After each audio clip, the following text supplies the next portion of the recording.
and welcome to another episode of Recover Loud. I'm Mike Paddleford, and I recover loud. Tonight's episode, we're going to be speaking with Tommy Hayes from Rumford.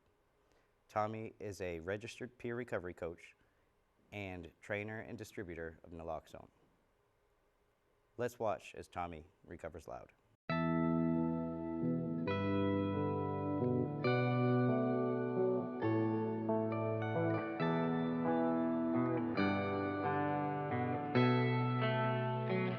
Doesn't matter where you come from, it's alright. Yeah, yeah. It doesn't matter where you come from, it's alright. Yeah, yeah. It doesn't matter where you come from, it's alright. I came up from the bottom of a bottle with rebels and desperados. It was long days and hard nights, but I had to struggle for my dream, cause nobody else could see it. I was no one to turn to somebody. With just a little faith, there's nothing I can achieve. Yeah, I was going the wrong way and then I turned right. But if I could be anybody, I wanna be me. Cause it don't matter where you're from, only matter where you going. Nobody giving me none, I'm placing a bet on myself and I'm all in.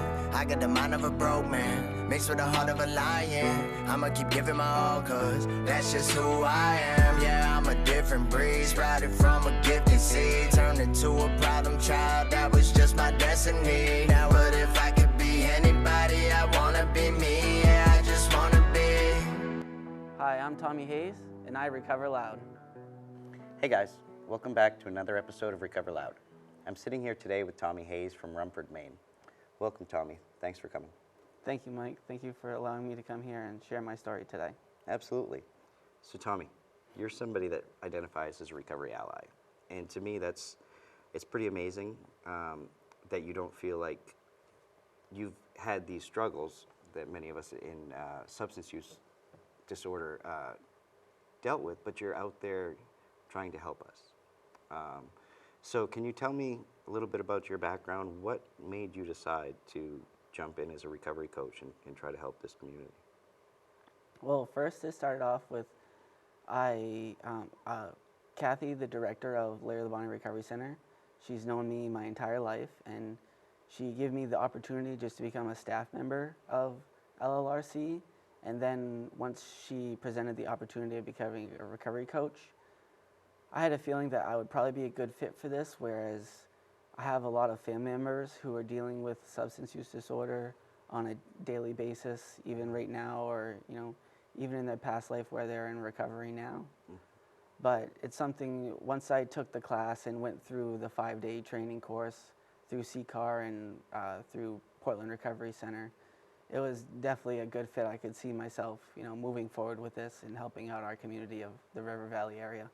Yeah, that's great. And of course, Western Maine, just like any part of Maine, has its struggles. And, I see Western Maine come up in the news all the time. And what we don't see is, a lot of recovery over that way. Yeah, I actually took a ride out to the Larry Labonte Center the other day, and I was actually surprised at the support that it seemed the community had. The Larry Labonte Center is there to support people. A staff of, how many people work there right now? I think right now we have a staff of 5 people. 5 people. Yes. And you mentioned Kathy. Kathy started that, correct? Kathy and Lonnie started the recovery center after seeing quite a few of Lonnie's friends struggle over his lifetime and just overwhelming how much our area of River Valley needs it. So they had first, just having the idea of Lonnie has a business right now, and we use part of that building as their recovery center. Okay. So we have a location, but they just didn't know where to start from there. They had the idea. We had a big fundraiser, and we had a lot of people come out for that first thing, so that way we could get construction underway. Yeah, and it's great just for somebody to have that idea and to see it through. It's not easy to start a recovery center, and for people to have the heart and willingness to help, just like you, joining the team. doing the work that it takes to become a registered or a certified recovery coach. You know, it's not easy, but you decided to do it. You don't struggle with substance use disorder, but you do struggle with a disease of your own. Can you tell us a little bit about that? Yes. I have a muscular and nerve disease called Charcot-Marie-Tooth Disease. It's kind of like the shark animal, and they just put an O on the end. But it deals with my muscles and nerves. It's progressive and it's hereditary, so right now there isn't a cure for it. But just like anything else, there's tons of research being done. There is improvements here and there with medicine, but nothing too much of a case yet that I could be eligible for. So it's just dealing with the daily struggles of limited mobility from my flexibility and just the lack of muscle. Yeah. And it is a hereditary disease. Yes. So you've had it from day one. Yes, I started showing symptoms probably about middle school, but even before then, elementary school, I would fail gym because I couldn't run or keep up with the other kids. Okay, so you knew something was going on. You just Correct. didn't exactly know what My it was. grandmother has it significantly, and so did my great-grandmother, as well as there's some other family members that have it as well. At the time, I was probably the youngest out of our family to show symptoms of it. So that must have been tough for you to go from, you know, what you considered, you know, your normal childhood to finding out you had this debilitating disease. How did you handle that? Did it affect you in your daily life, your mental stability? It definitely is something that I've had to struggle with a majority of my life, just because of, until I got a diagnosis, we always knew there was something wrong, but could never say like, oh, well, this is why I couldn't keep up with everybody else. Or, for example, gym class, you know, we would go skiing and I would only be able to do a quarter of what the entire class would be able to do in what a class period would be. So that was always a struggle with me, with doing the physical activities needed for schooling and everything like that. And whereas I didn't have a diagnosis, I really wasn't exempt for anything like that. So I was still really pushed to do everything, even though I didn't have the ability to do it. Gotcha. So throughout your struggles with that, you were telling me about a community of people, advocates, trying to do things for Charcot-Marie-Tooth. Can you tell us what's going on and how you're involved? You're trying to be involved? Yes, it's just in the beginning stages right now, but an organization called Charcot-Marie-Tooth Charcot-Marie-Tooth Association has started a group of streamers on Twitch and maybe a couple other streaming platforms to kind of raise awareness of Charcot-Marie-Tooth and other things that we deal with on a daily life. Just for an example, one thing I've struggled with just growing up, you know, we see everybody else just opening a regular soda bottle like it's nothing, but with me, I have very limited mobility of my hands, so I have a soda bottle and I use my thumb on my chin and I add that extra pressure so that way I can open it. So that was a big thing growing up, was adapting to making things work for me. Yeah. So your hands, that started in the middle school, or were your hands always? My hands have always been a little difficult to deal with. Now that I'm getting older, it's definitely progressing more. What's happening is my fingers are starting to curl, so my fingertips are coming in towards my palms. Gotcha. I mean, and that's hard to accept a lot of times, you know. And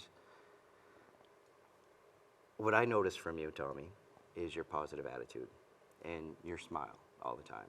I've met you in 12-step meetings online, you know, and I've seen you out at the Larry Labonte Center. How do you keep your smile? That's something I always wonder myself, because it is a struggle to deal with everything. I think partly because I've seen other families deal with it, other family members deal with it, and pushing past the struggle is something that, you know, all of us have to deal with no matter what our issue is. But getting past the struggle, whether it be is like on a daily basis, I have to put on and take off my leg braces. And that is quite a bit of a struggle of pain-wise for me, and it's getting to the point where I almost can't do that. Dealing with it when it comes up and knowing that for myself, the pain at this point is only for a minute or two while I'm doing the activity. It is a daily struggle every day, but it's something that I feel as though I'm gonna have to deal with it for the rest of my life. So I'm just gonna have to keep pushing and just keep doing what I'm doing to maintain what I do now. Nothing lasts forever. You know, that pain isn't going to last forever. Right. You know, you can alter the way you do things. You can come up with a better way of doing it for yourself to not inflict pain. You can find other ways to open a soda bottle, you know? So you don't have to give up the activities. You just have to get through it. Right. And, you know, in recovery, I mean, we're all dealing with that, you know, and that's, you know, that's a great lesson, you know. We are all going to struggle with something. We all have to find a way to cope with it. And, you know, in my previous life, I chose substances to avoid it. But, you know, now in recovery, I have to find ways to cope, to get through, and I know it's not going to last forever. So I'm glad you've learned that in that aspect of your life. So tell us a little bit about your work at Larry Labonte. What is it that you do at the center? What are you doing? So when I'm staffing the center on my days to work, we meet anybody who comes through the door, you know, whatever part of recovery they're in, whether they're only thinking about recovery, they're not sure if even what they're doing on a day-to-day is even harming their life, or then somebody who says, I want to get into treatment right now. And then we have a good-sized binder that we've gone through, and we have a lot of resources throughout the state that we can try to narrow down with talking with them what would be more appropriate of a place to refer them to than just any recovery program or something like that. We're definitely not pushing anything over another type of recovery. It's whatever they feel as though they want to travel down for a path of recovery, but it's meeting them where they are when they come through their door of, like I said, either starting recovery, maintaining, just looking for meetings in our area because they're new to our area, or whatever the case may be, meeting them at that point at the door when they first come in. So as recovery coaches, we support all pathways of recovery because we never know what it's going to take for somebody to get that. You know, some people try many different paths before they figure out what works for them. So for us to try to push something onto somebody, you know, that might not be what they need, and it might not be what they want. We try to support whatever decisions that they come up with. My definition of recovery encompasses the entire spectrum of the process of change. And as you mentioned, you know, the pre-contemplation is step one, you know. So when we decide that I'm sick and tired of doing the same thing every day, struggling every day with this, you know, that's part of it, you know. Before we even put the substances down, our recovery can start. You know, harm reduction is a big part of somebody's journey, or can be a big part of somebody's journey. You know, and harm reduction encompasses everything from using naloxone to a syringe service program, and, you know, I mean, even in our normal lives, wearing a seatbelt is harm reduction. So in harm reduction,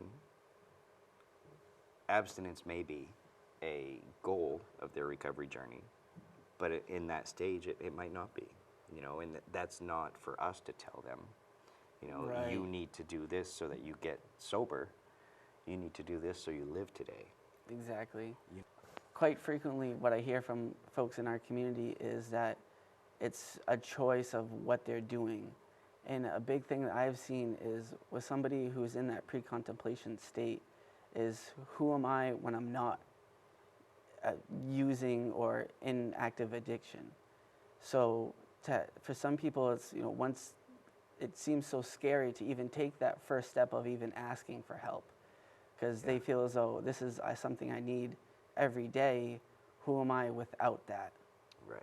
So Right. making a big life choice like that is something, when somebody walks into our center, we want to ease them into that, get them into some either just programs to start out or whatever the case may be, meet them at that point. Yeah, and you became the naloxone coordinator at the center. Yes. So you train and distribute naloxone. Um,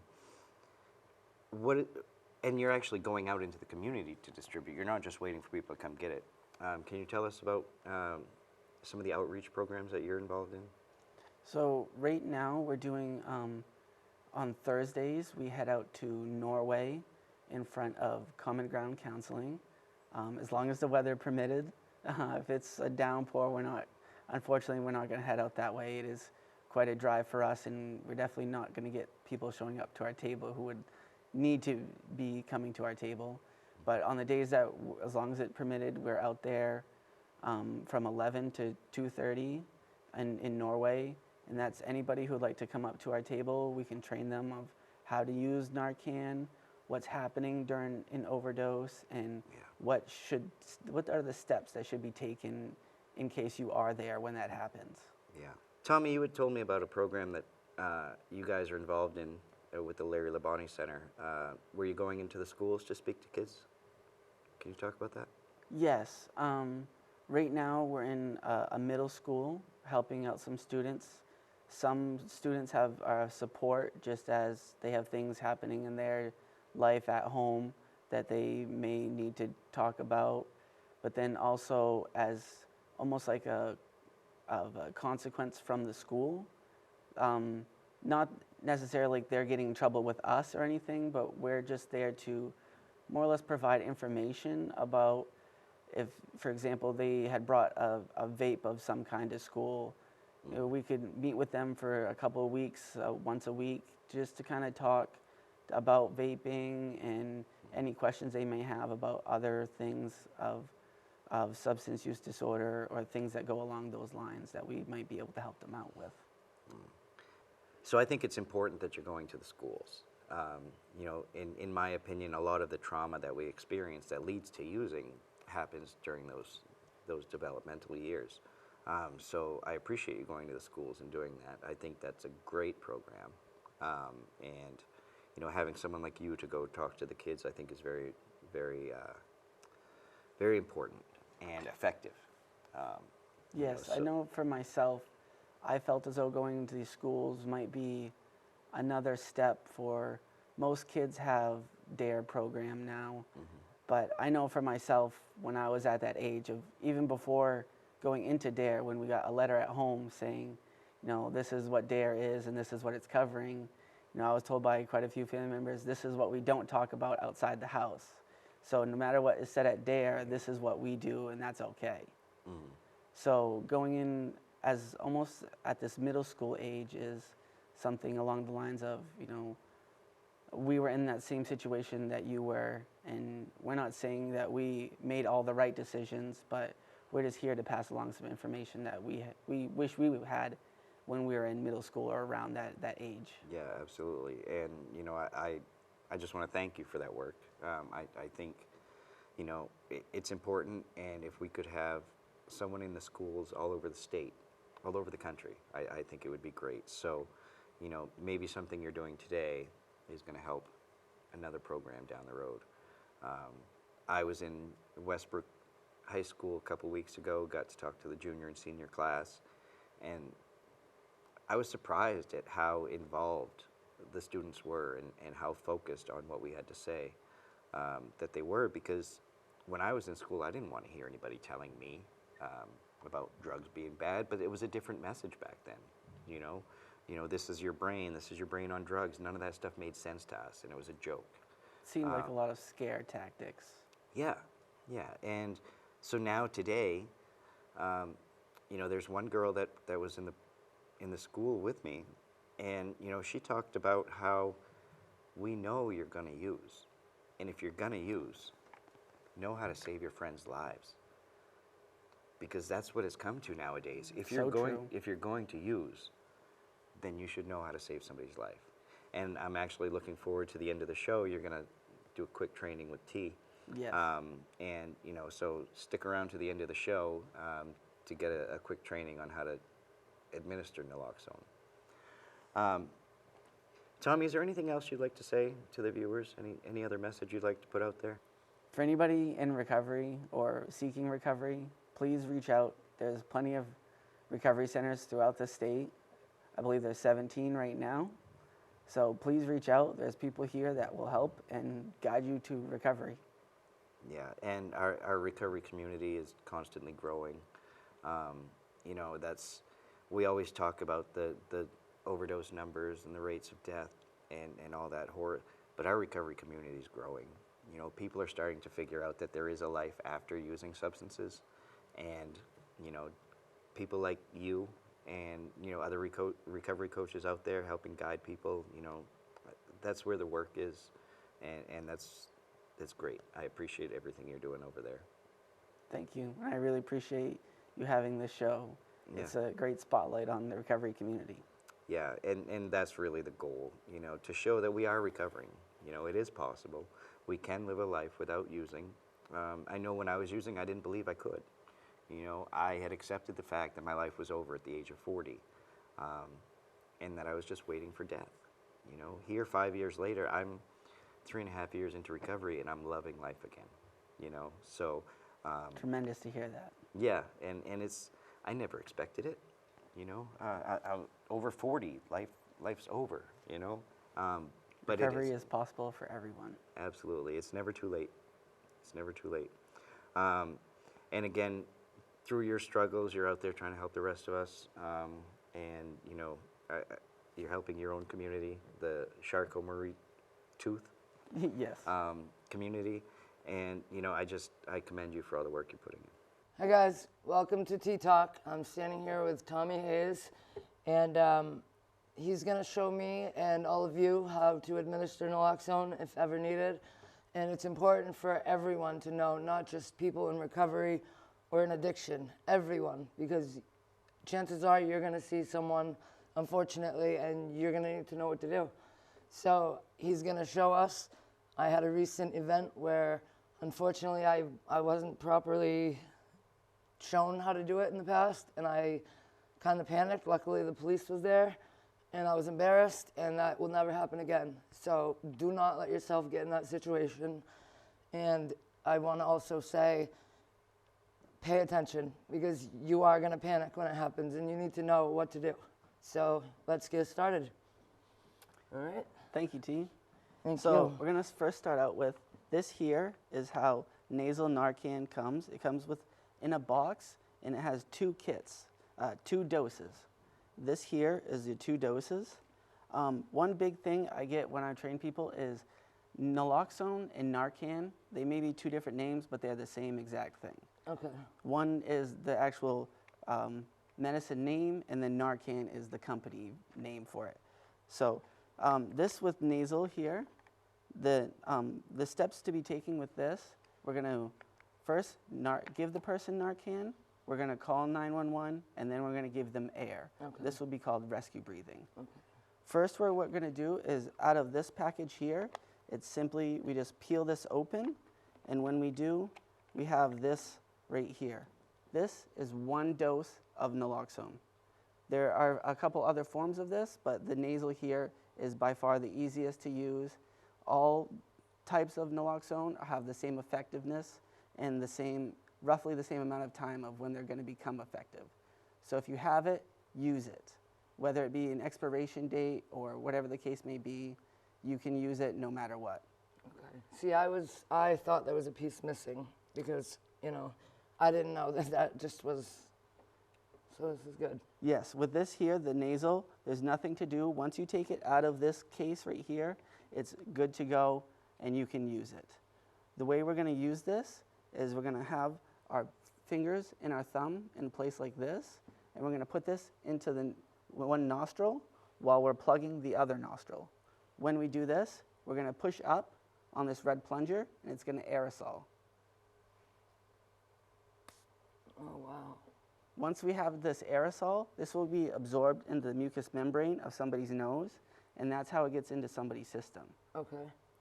What this does is when it gets into your system, the opioids in somebody's system is no longer effective. Your body does not see it in your system. Okay. So from this point on, if you're the only one at the scene, this is when you're going to call 911. Okay. If you have somebody else on the scene, they could be calling 911 at the same time. Okay. And then give you a location of a best area where to find you. Okay. Now, if someone's not overdosing and you assume they are and you give this to them, are they safe or? As far as I've been trained, you can give naloxone even if you're not sure about if they have opioids in their system, and you can give multiple doses of naloxone as well. Okay. So if they're not coming around with the first dose, I'll get into that in just a second, but you can give multiple doses. I myself have heard of a case of a person needing 12 doses, so that's 6 kits of Narcan from people at the scene as well as the ambulance attendants on the way to the hospital. Right, okay. So once we have given the Narcan and we've called 911, this is when we're going to do rescue breathing. So this isn't CPR, we're not doing chest compressions on somebody, but we are providing oxygen to them. Okay. So what we're going to do is tip the head back and making sure that the airway is clear, plugging their nose, and then providing air from mouth to mouth. You do want to go full mouth-to-mouth contact. During COVID times right now, if they have a CPR shield, which is something as a plastic barrier between you and the other person that allows airflow, but you can also use a t-shirt, some other type of fabric in the case of, so you don't have to be exactly physical contact to contact during this time. Okay. Yeah, that's good advice. But yeah, I don't know if I would think to do that in that situation, but I know people will, you know, think about that, so that's good to know. It can be quite hectic in the situation, Yes. Once we have given Narcan to somebody and the paramedics have arrived, everybody does have the right to refuse treatment from an ambulance of being shipped to a hospital. But at that time, we generally ask somebody to stay with that person for at least an hour and a half. After, then this Narcan here and any type of Narcan medicine wears off after about 45 minutes. So if the person has, depending on the amount of opioids in somebody's system, there is the possibility of a second overdose once this medicine wears off. So that's why we ask you to stay with them for at least an hour and a half. If you have more Narcan after the fact, you can use that again, call an ambulance again, they will come back and they will give that person Narcan. Okay.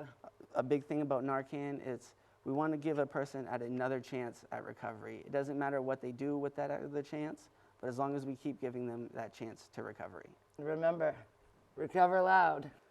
Thanks for joining us for another episode of Recover Loud. You can watch us Saturday nights at 8 o'clock on YouTube and Thursday nights at 7:30 on PMC Channel 5 in the greater Portland area. Recover Loud, everyone. Like snort.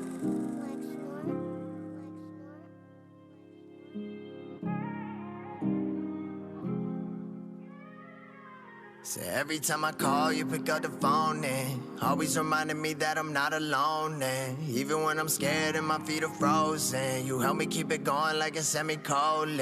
Even if I'm lost, you helping me light the way. And even in the dark, you always keeping me safe. And everything I've lost don't compare to what I've gained. So no matter what it costs, yeah, I'll be willing to pay. Cause every time I call, you pick up the phone and always reminding me that I'm not alone. And even when I'm scared and my feet are frozen, you help me keep it going like a semicolon. So I'ma follow your steps for all of the way. I put my faith in you and walk on the waves. And if I stumble a bit and fall on my face, you come and save me with all of your grace. Yeah, thank God.